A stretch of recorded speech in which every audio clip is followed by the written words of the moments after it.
Welcome back to the Who's at the Gates podcast. I, of course, am your host, Casey Phoenix, and it is such a lovely Wednesday night. I almost said Thursday because secretly I'm ready for Thursday to get here, even though I don't want Thursday to come. I can explain that another day. But as always, I have with me the woman who has someone hold her mule at least 5 times a day. And when she shouts, she's not shouting for the Lord. She's usually shouting obscenities about Ted. The woman who started a movement with an updated version of an old Jennifer Holliday song when she changed the title to, "And I'm Telling You, I'm Not Going Back to the Office." The sensational Diana. There's some shade there. Listen, okay. Did I go to the office? Yes.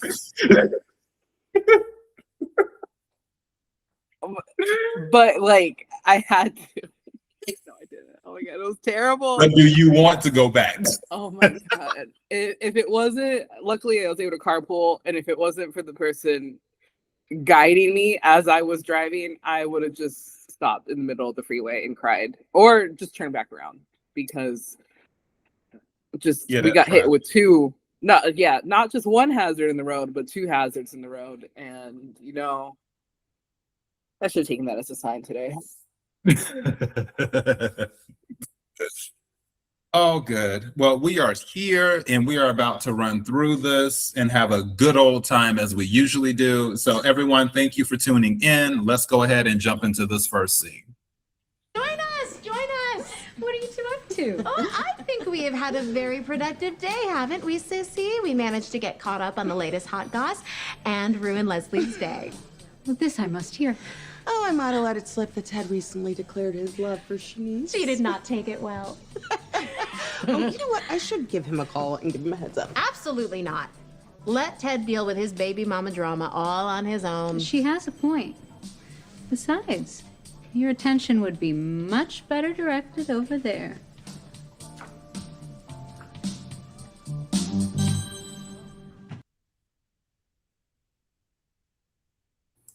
Yeah. So do we think that Dani was right saying, hey, let Ted deal with it himself? Because honestly, I think Nicole was right, where she's like, you know what, let me give him a heads up. And this is another example of Nicole still cares about Ted. She still loves the man. Go ahead, Diana. I think she's just too nice. I would have countered with, did he give you a heads up that Leslie was terrorizing the town with her wigs and you knew about it? No? Okay, great. Thank you. Don't talk to that man. Why does he get the heads up? What purpose does that serve? No, because it's just being like, okay, we understand that there's history with the whole Leslie messing things up. But also even more so where they meaning Nicole and Ted, where they recently had a conversation like, you know what, let's be friends. And even though I don't agree with that, because if you're dating someone, you do not need to be friends with your ex, but these are minor details. But they came to the conclusion, let's be friends. So in the spirit of friendship, it's like, hey, Ted, just letting you know, I probably set Leslie off and she'll show up anytime now, I'm guessing. And then Ted would be like, you know what? Thanks, Nicole. I appreciate the heads up. That's that. Ted's already prepared when Leslie comes bursting into the office like she did. Everyone's happy. Okay, that's great. That's just an excuse to talk to him. No, just again, did she get a heads up? There's just no reason, even under the pretense of friendship, like. This is just too messy. Like, hey, just spread your business to your crazy ex. All right, bye. Like, love you. Bye. No, we don't need that. Now, she would have added the love you. That would have been shady. But XOXO, Gossip Girl. Yeah, I'm just kind of like, okay. And I still don't like the way they ended it. from yesterday's episode? Because I wanted to see, okay, well, what was the final reaction? Did Leslie just storm off? Because I don't remember her. I think it sort of just left it as is. Yeah, it did. Because I was complaining about when Dani made her face turn when Nicole said what she said. So it's just kind of like, I think it would have been, and maybe they didn't have the time in the script, but quiet as it's kept, they could have cut out some of these scenes and made the time. But again, minor details. But I think it would have been better if they would have picked up exactly where it was at and had Leslie storm off to give it more of that drama. And then go have the scene right here where Vanessa comes in a little bit later and they're talking. But that's just me. I guarantee you they probably did film it, but it just didn't make the cut for some reason, like you said, time-wise or whatever. And I also agree with you. There's the scene right after this, I think, we could have kept it in the archives. And so, or maybe it's just like too much Leslie storming off, because I think we'll show those clips, but it's just like every interaction she had, she just storms off. Yeah. She was taking a lot of L's today. That she was, and I'm sure everybody was like cheering and stuff, like finally. But yeah, it wasn't enough for me, but whatever. Okay, my bad. This isn't the scene that they could have cut. There's another one. That's all right. Here we go. The patient. It's an emergency. Is it Eve? Are there complications from the surgery? No, it's you and your foolishness. You're ruining our last chance to get this right. All right, jumping to the second part, which was 9:27, I think it was. So, kind of, if I can get this, let's do it there. I could never understand why you attacked me so publicly. To out me, to out Eva at my anniversary. If you wanted us to be back together. I thought... But I get it now. You believe that I cared more about my social standing than my marriage, and with that out of the way, we could be back together. You've always cared too much about everyone else's opinions. The man you're describing is a coward. Why would you even want him? Because we share that weakness. I understand what it feels like to want the world's respect and crave it. But if you can't get past this nonsense and bring our family back together, Ted, listen, I don't care what everyone else thinks, okay? And neither should you. I know that the people who love you would eventually be happy for us. Well, maybe not everyone, not like Kat, but everyone else, maybe. I don't want to hurt you more than I already have, Dana. But the story you're telling yourself about us being a real family, it isn't real. When we met, I was miserable, lonely. I couldn't connect with Nicole, and you came in passionate and daring, hearing and seeing me. You made me forget, you made me feel better. But that wasn't love, Dana. That was convenience. And one day, you're gonna find the real thing. It's gonna be so affirming. You're gonna be glad you didn't make the wrong choice with me. How dare you patronize me? How dare you make it seem that what we had wasn't real? Let me tell you something. This thing that you think you have is nothing but an imitation of love. And when all hell breaks loose with you and Shanice, and believe me, it will, don't you dare come running to me to help you put the pieces back together again. Because I won't be there.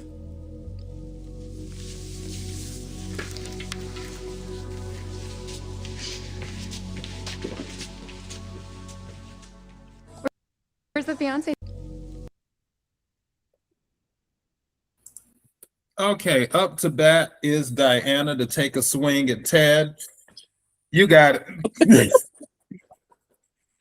I really I really don't have anything honestly for this man other than he should have called security, but you know, what can he do? He's useless. Um I this approach, I guess, right, you have to try something new. He's been firm with her, and I'm using that in the most sarcastic way possible because that man is not firm whatsoever when it comes to this woman. But I think you texted me, right? And you're like, oh, it was like a soft moment. It was a good conversation. This isn't what I really expected. I'll tell you that much. I expected, I'm glad you kind of didn't spoil it for me. It made it seem like she took to it. And that clearly wasn't the case. She's also just delusional. And I think that's also, again, this is what makes her a villain. And this is why I don't understand why she's not getting the villain treatment in the show from the writers. Like, this woman should be in jail. She's like, oh, repair our family. Like, you know, this is our family. Like, okay, well, what about Nicole? Is that not family? Like, she is so blindsided, and she is just so not blindsided, but she's just so just one track, right? Like, it's just all about her, very narcissistic. Like, does not matter what happened to Nicole. She's just like, this is my family. Doesn't matter that he already had a family. And I'm not saying that the cheating is all on her, because it's not. It's also on Ted and his. I'm sorry. Also, him being like, oh, I just like couldn't. This is such a terrible time in my life, and I just couldn't connect with Nicole, and I was just feeling so lonely. Like, so you isolate the woman who was also going through the same thing and also trying to give you a child. This is why I can't respect Ted, and no one else should either, because that poor excuse for cheating, like, just execution. I like bare minimum.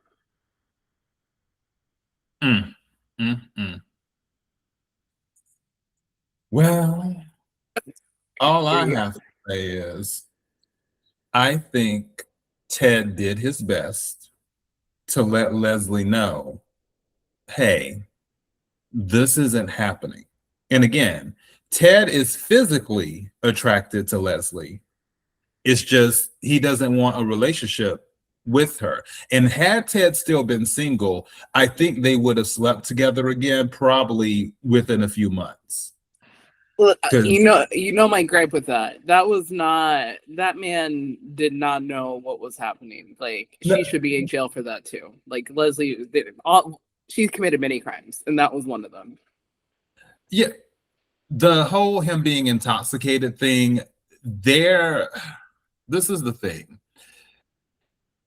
Whether he's intoxicated or not, those feelings are there where he is attracted to her. Maybe the intoxication to remove those guards that he had, because it's more of a mental thing. Like, no, I cannot sleep with this woman again. This is the woman who destroyed my marriage and broke Nicole's heart, and so on and so forth. Or played a role in breaking Nicole's heart. Obviously, Ted played a role too. But I do believe there is a physical attraction to Leslie. And he's making it clear, like, basically, you were a side piece. What I felt for you, I thought it was love, but it wasn't love. And for Leslie, it does hurt her because she honestly thought it was love because they were so passionate together. Because some people mix up passion and lust with love. And I think that might be what happened here. I think he loves her as a person, but he's not in love with her. Or loved her as a person, because I doubt he loves her. Now, he cares about her, but he doesn't love her. So yeah, but I'm glad he had the talk finally. And he even said at the beginning of the other scene where he was like, I was going to tell you that you're crazy, you're delusional, but he's like, you know what? Let's just sit down on the couch and talk. Let's just have a conversation. I respect him for doing that. Because if the old approach wasn't working, it's like, okay, you told her one way, you've yelled at her another way, that didn't work. Talk to her human to human and see if that gets through. And it did. She just didn't like what she heard. He's been gentle with her before. He's told her. I mean, I just think, I don't know what it was about this conversation. Maybe it was the fact that essentially saying, like you said, nothing more than a side piece. Like, you were convenience. And I don't think she likes to be pitied. Clearly today, that was full evidence of all that today. And him saying, like, you'll find someone. I would be annoyed too. I'd be like, okay, sir. Like, y'all hate optimists. coming from Ted, yeah, like, no, that'd be my boiling point. That'd be just I'm like, okay, I've had enough. I need to fix my life. If Ted is the one patronizing me, like, don't worry. Like, so you need to ask permission to take your girlfriend out. Like, don't talk to me like that. Well, okay, let's go ahead and go to the Kyle and Nicole moment, which I thought was quite interesting. Glass house. All right. Hey, shoot me straight. Should I be worried that my son is with Deanna McBride?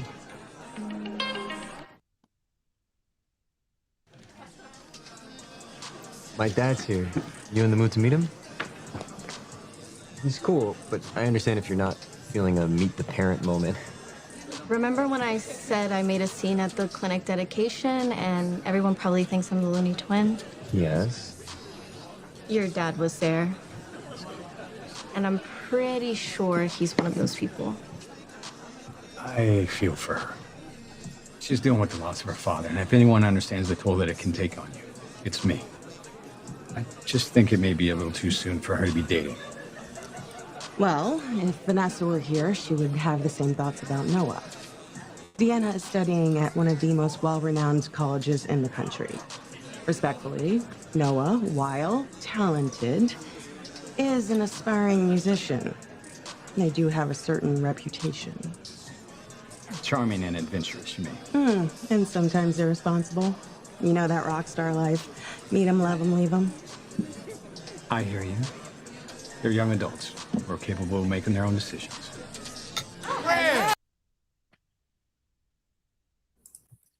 I tell you, the way she politely checked him, this was probably one of my favorite scenes of July. And she just did it in a very, very nice but direct way. She didn't come out and pull a Diana and be like, your son's a bum. She okay. Did he also not to say the same thing? I mean, I'm just like, you're begging him to get a job. Like, no, okay, sorry. I'm just gonna cut you off. I was livid at Kyle. This is like I think the first time he's disappointed me. He's like, I mean, I don't know if my precious son should be seeing her.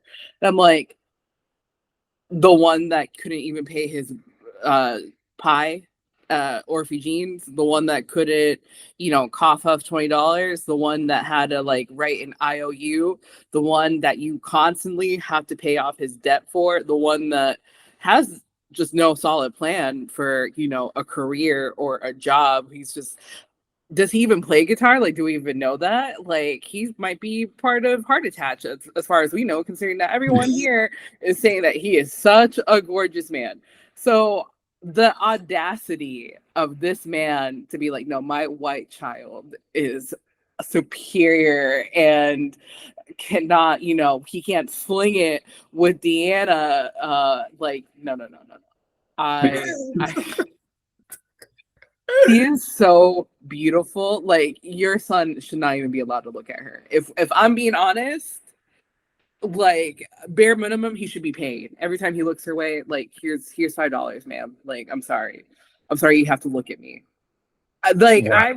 I'd be okay with that kind of arrangement. But for Dr. Kyle to be like, I don't know if this is a good idea. your son is a bum. Just be happy that someone is giving him some attention. Oh goodness. I tell you. Noah is trying, and you might have uncovered a secret storyline, because it would be funny if like he ends up getting fired at the clinic, or he just randomly quits, and then he has to look for a job, and then he discovers heart attach, and then he finds out that Vanessa is the madam while dating Deanna.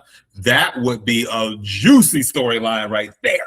That would be a juicy storyline, but I really don't think that writers will bring it. So I think he's in it for the long haul. Unfortunately, being the manager until he realizes, like, I am going to give my dream one more shot. And then that's how he'll like gracefully go away. I had no problem with him like trying to reach his goal and all that, and like not having any money and probably not showering because he's just bumming it from state to state, until his father had the audacity to open his mouth. Well, and so now he's gonna get all the heat, because how dare you, Dr. Kial? Diana said, I'm not taking my foot off his neck now. You know how she do, everyone. Yeah. You're on the list now, Dr. Kial. All right, let's see. What is next? Vanessa and Leslie. Okay, so 25-19.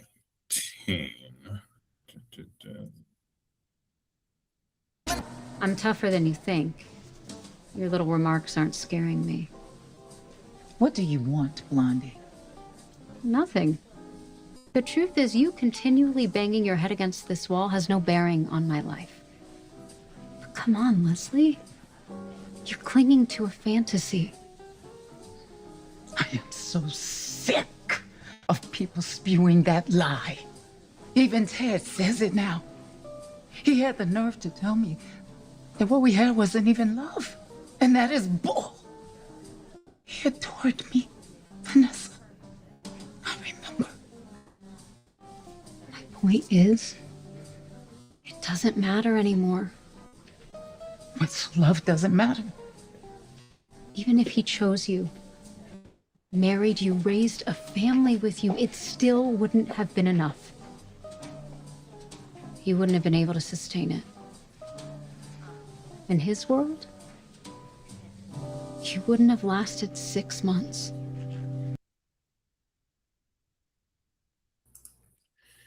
When this came up, I thought that we were about to get a repeat of when they had sort of like it was a bonding moment when they were at the casino and stuff. And that was one of our earlier episodes. And the funny thing was, I even mentioned that before. I'm like, oh, I was hoping we would get another Vanessa and Leslie bonding moment like we got before in the early days.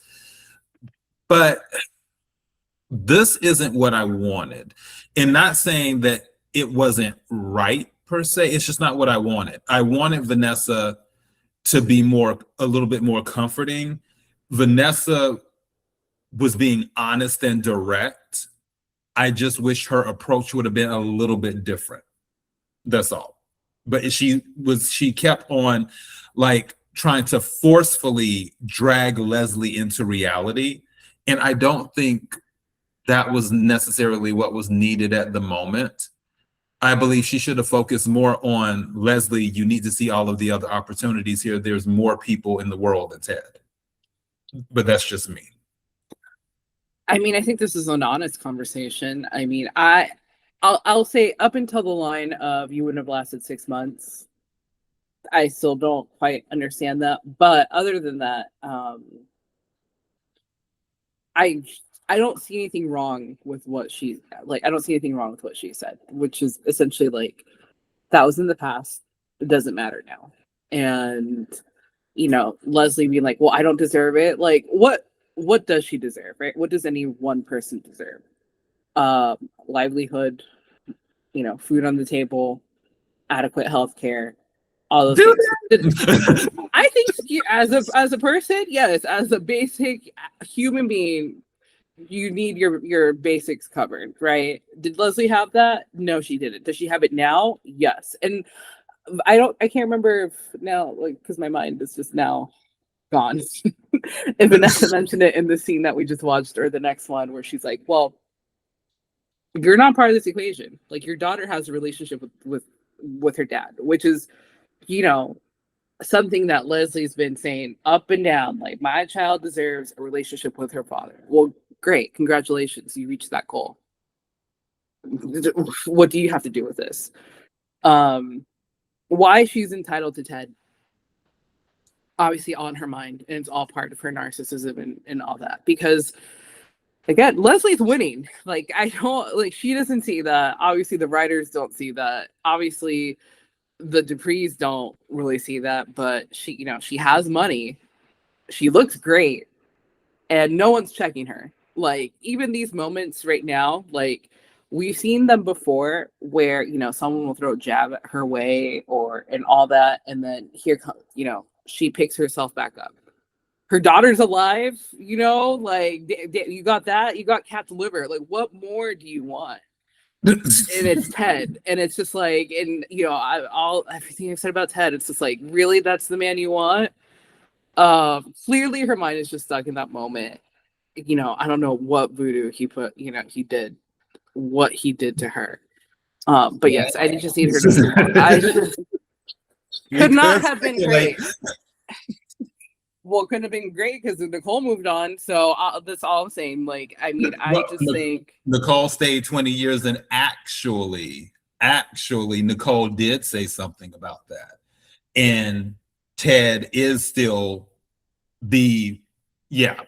So that was brought up in an episode because I remember the exact words, but Dani was the one who brought it up with Nicole. Like, well, what do you think? How do they compare? Da, da, da, da. And Nicole didn't really want to talk about it at first, but then she finally admitted that really no one knows her like Ted. So, yeah. I mean, and that might be, and honestly, Diana, that's more than likely true, because usually the guys who are considered the scumbags, the way you consider him one, are usually the ones who are better in bed. I've seen the memes, heard the stories. You're right. I mean, I just if that's what it is, like, girl, like, Ted is not that hard to get, apparently. Like, again, he's for the community. I think had she handled this a different way, it could have been like a heart attach situation, right? Just, you know, have him on call. Well, if that's the thing. Well, when it comes to that, if it was mostly that, Leslie would need to get over it. Somebody's car alarm is going off, but whatever. Leslie needs to get over it. And one thing that my cousin was told by my auntie, she told her, girl, D comes a dime a dozen and you were born with $1. So Leslie has access easily, with or without her money. She has access. So I think that would more than likely be better for her to just focus on actually dealing with, as I was saying, now somebody else's alarm going off, dealing with other men, sort of like what Nicole is doing. Just, you don't know till you try it. And that's kind of what irritates me about Leslie too. It's like, Leslie, you're an attractive woman. You might be a little bit cray-cray, or maybe a lot cray-cray, but still, you're an attractive woman. Date. That's where I'm sort of at. I mean, she has, what's his face? The corrupt cop. Like, she didn't really have to try hard with him. It was just a one and done type of deal. And he's like, all right, I like being here. Again, it's just a lot of entitlement, right? Like, she just wants that family unit without taking into account, like, you destroyed another one to, you know, like, here he has one. He already, you know, like, what makes yours more special, more, you know, the one to be considered over someone, like, over Nicole's. And that's where she is continually the villain, right? And again, wasn't just her fault. I'd say it's maybe 1% her fault, 99% Ted's in the situation. What happened after, I mean, yeah, this is more on her and stuff like that. But yeah, interesting conversation to have, honestly, after all this time. I did hear, or I did read, I think she did an interview or something where we'll eventually get more of her perspective on how the affair happened. I wouldn't be surprised if it happens next week, right? Like if we don't see her and if she's still mulling over what she was told, which was like she was literally just a side piece and there was no love, I think we're gonna see flashbacks of how Ted acted. And I'm very interested to see. I hope it's not just her perspective. I hope it's his, because she is an unreliable narrator. So if it's, well, no, I mean, like, you can't trust just one side. And I'm saying, like, everyone is technically an unreliable narrator, but her even more so. So I mean, we'll talk about that more once those episodes actually get here. But I'm actually, like, what did that man tell her or do to her? Yeah, that's what, and it'll be a thing because it can definitely change people's perspective. Because like the whole Bill and Dani and Haley situation, those flashbacks brought a whole new context to that. I'm looking for the cat. Okay, 2941. That's what it was. Brought a whole new context to that. I'm about to do the Kat and Smitty. Same.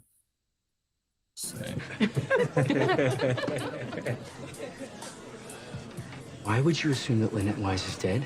Because she dropped off the face of the earth. And Leah Whitmore has a strong motive. Did you get a chance to talk to her? I did. Jacob arranged for me to interview Leah. In jail? Cool. Well, what did she say when you asked her if she had anything to do with Lynette's disappearance? She denied it. She was very convincing. Of course she did. She probably didn't want to add more time to her sentence.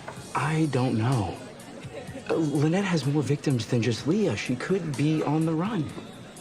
I do remember her acting all shifty and uncomfortable when I told her I found her online.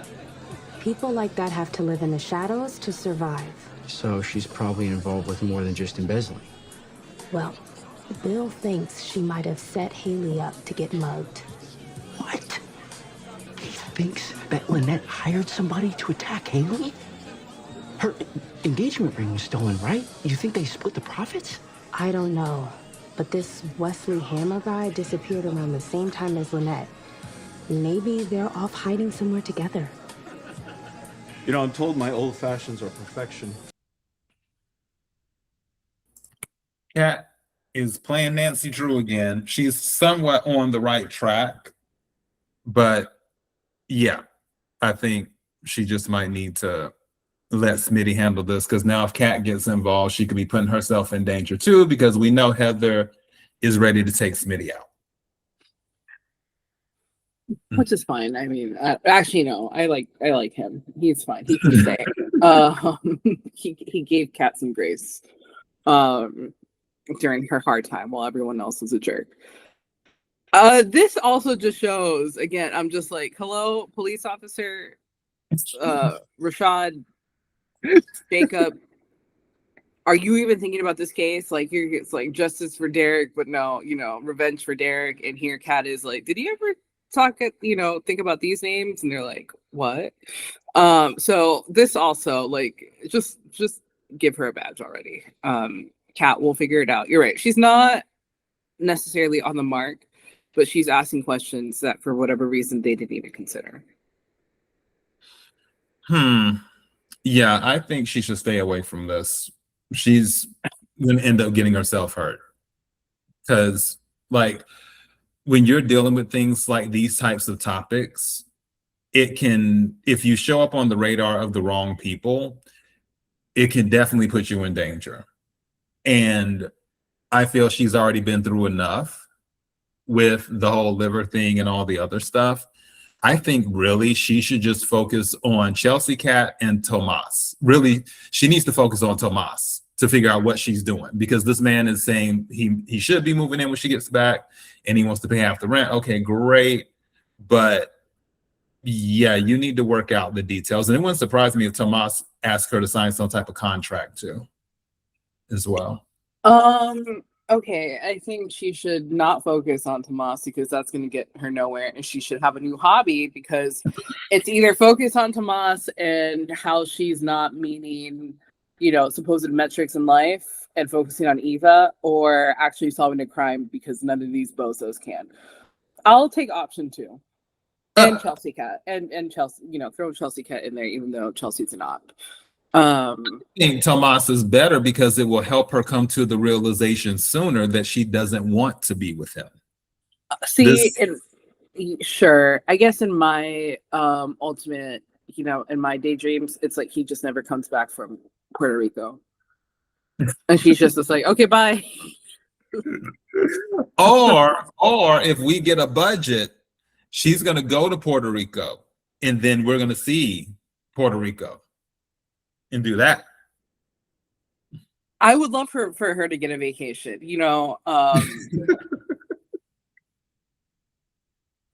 just not in Puerto Rico. So yeah, I'm curious like how far it will go. I guess we'll see. But anyways, let's go ahead and move on to the final scene. This one is kind of a long one, but I liked it because I thought it was sweet. So let's get to Anita's speech.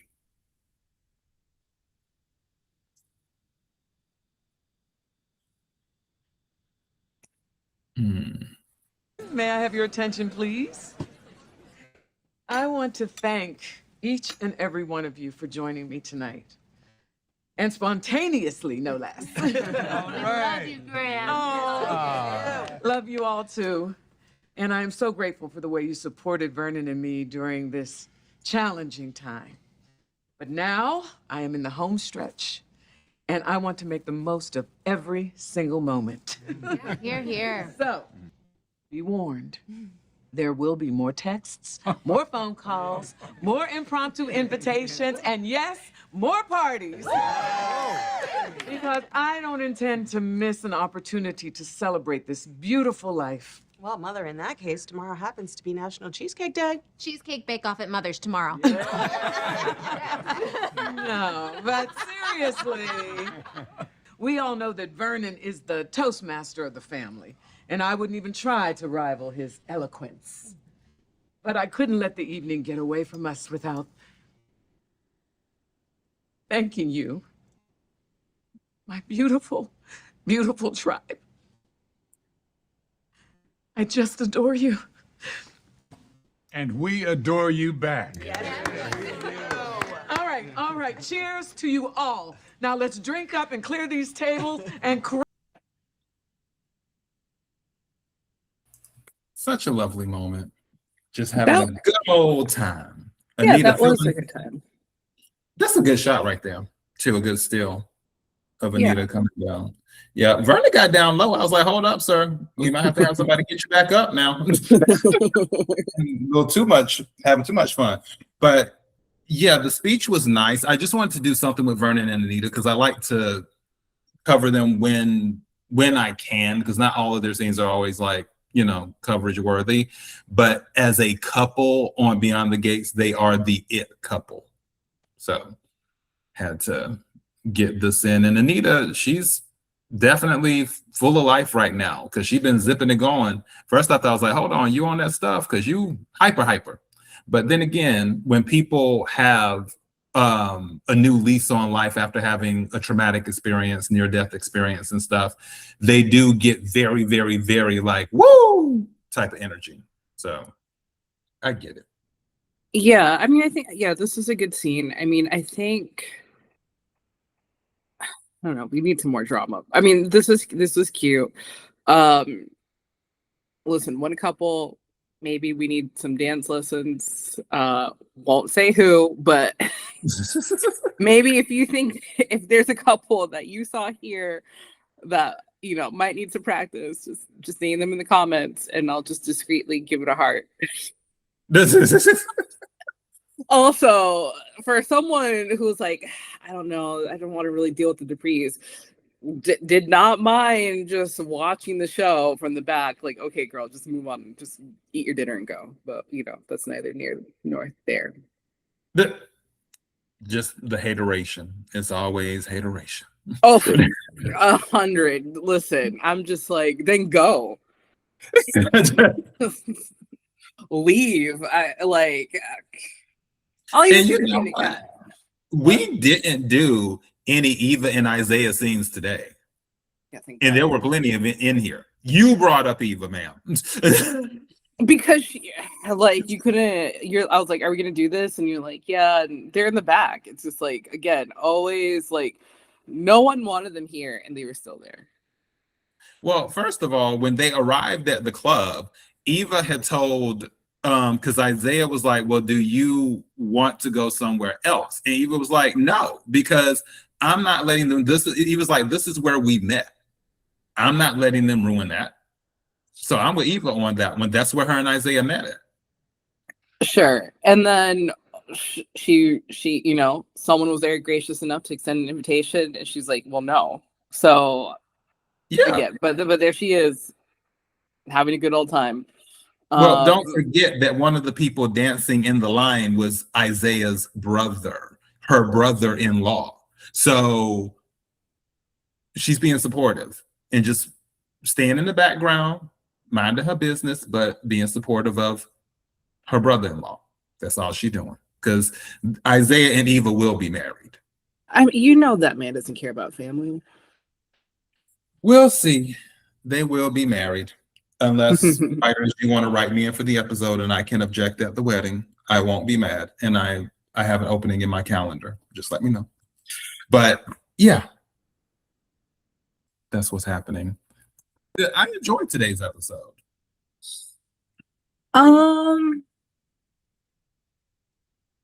Yeah. Okay for you thinking it over, like, I guess. I need something. We need to move the needle to some drama. I'm not mad at that. Honestly, I do wish the pace was a little bit faster, which I've been saying that it's kind of like, because I have so many ideas. I'm like, they need to hire me for a year to go right on this show. When I tell you, I will give you guys so much drama, you can be like, damn, we not having any slow weeks. Can we time to digest all of this? Because you know how I roll. I'll give you the drama. But yeah, that's all I have. Looking forward to Thursday's episode when that comes out, and then of course Friday.